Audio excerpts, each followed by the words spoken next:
So I don't, I don't watch movies. Honestly, if a movie's made in the last 10 years, that's kind of my cue to leave it alone. But I make an exception. I do make an exception if I hear about a movie that's like, well, this actually seems pretty good, but okay, I'll give that a try. But so many times, even when I think that a movie might be good, then I hear about it a little more. Like the Nosferatu remake from the other year. People were just, oh, have you seen it? Have you seen it? Oh my gosh, oh my gosh. And so I thought, okay, well, Robert Eggers, I guess I'll go see that. I'm so thankful that before I even saw it, I heard and read more of his comments on it.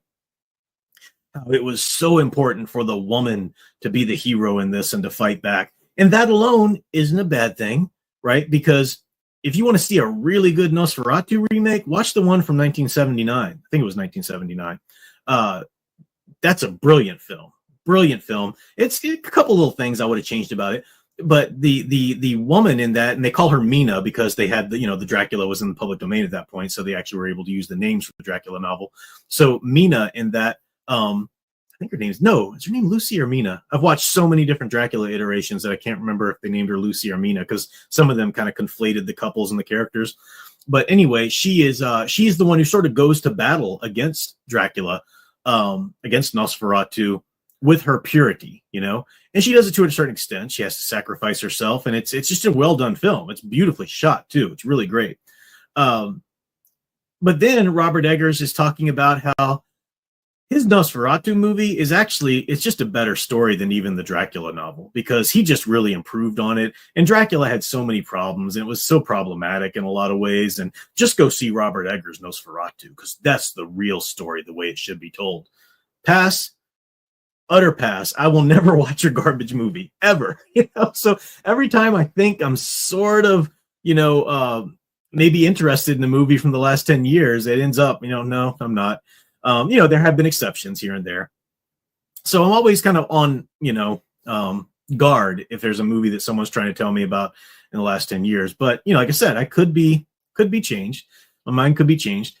And I like this channel. It's called Flick Connection. It's a YouTube channel. And this is a guy who just loves movies, period. He loves all kinds of movies, every era, every genre. And his taste in movies is way broader than mine is. But he does this great service, I kind of think, for any fans of movies or whatever, because he just goes through and talks about, hey, these are some great horror movies that are available on this streaming service right now, or these are some hidden gems on Amazon Prime, or and I don't agree with his tastes on everything, but it's just a really cool channel to kind of hear about movies that maybe I hadn't known about before. So it's a great, channel. If you're just looking to hear about movies that you might not have heard about before, then you can do a little extra research into it and see if it maybe sounds something like you'd be interested in.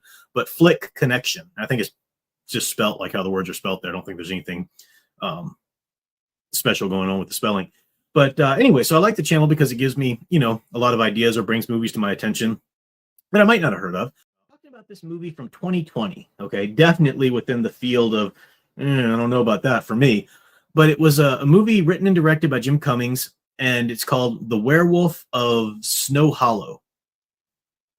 And the little clips he showed from it and the things he said about it looked pretty interesting. I looked up the trailer. The trailer looked pretty good. It's like, man, did a really good werewolf movie actually happen in 2020?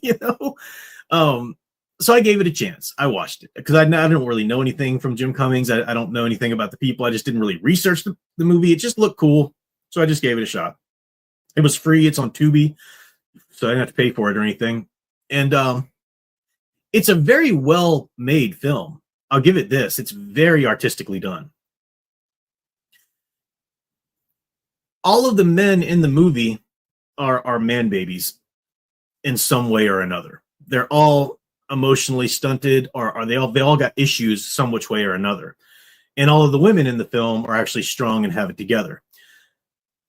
So that right there would say, oh, is this one of those crappy movies? And on some level, I think it is. I think on some level it is a product of its time. On another level, though, I think the movie's actually saying, hey, there's a problem with masculinity. And it points it out in some artistic ways. Now, I don't know enough about the filmmakers.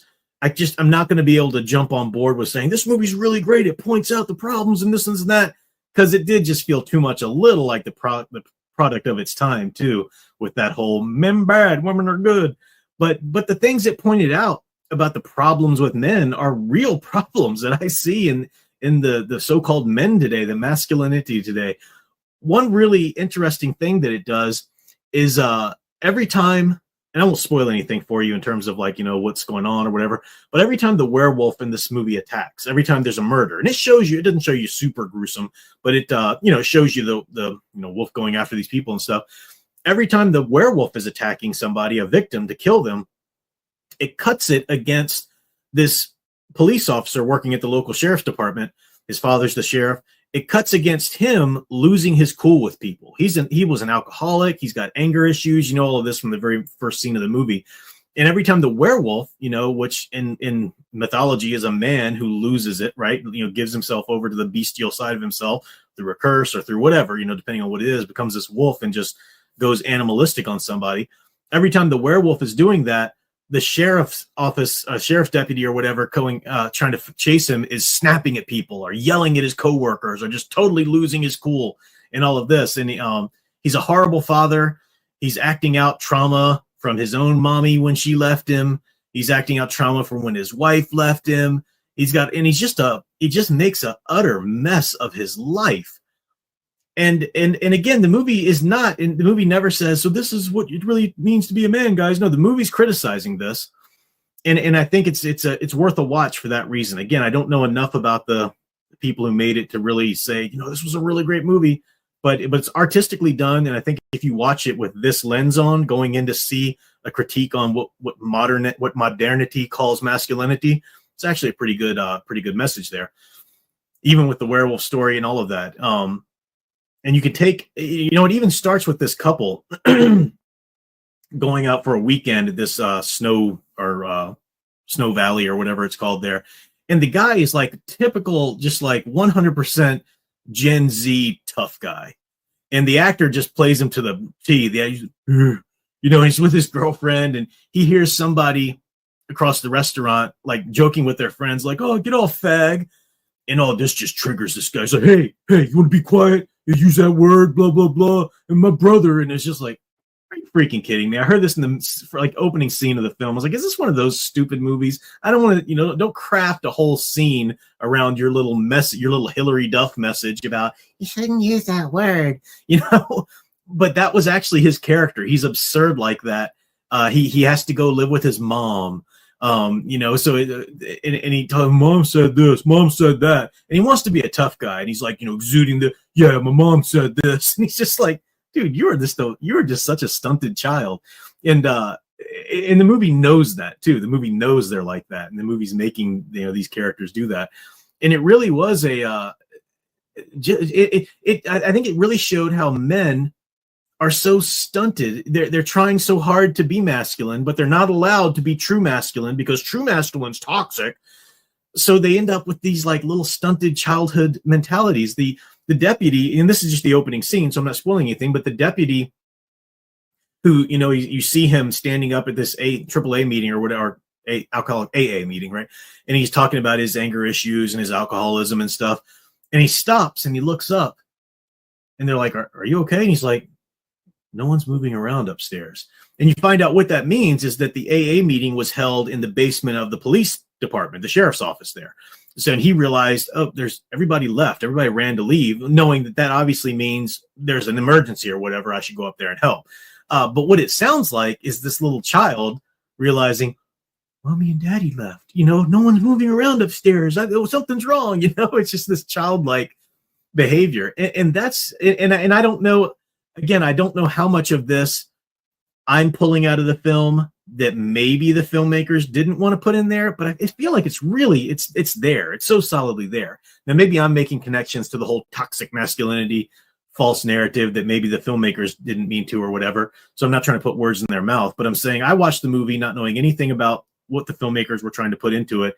And I brought out a lot of this interesting stuff and cool things.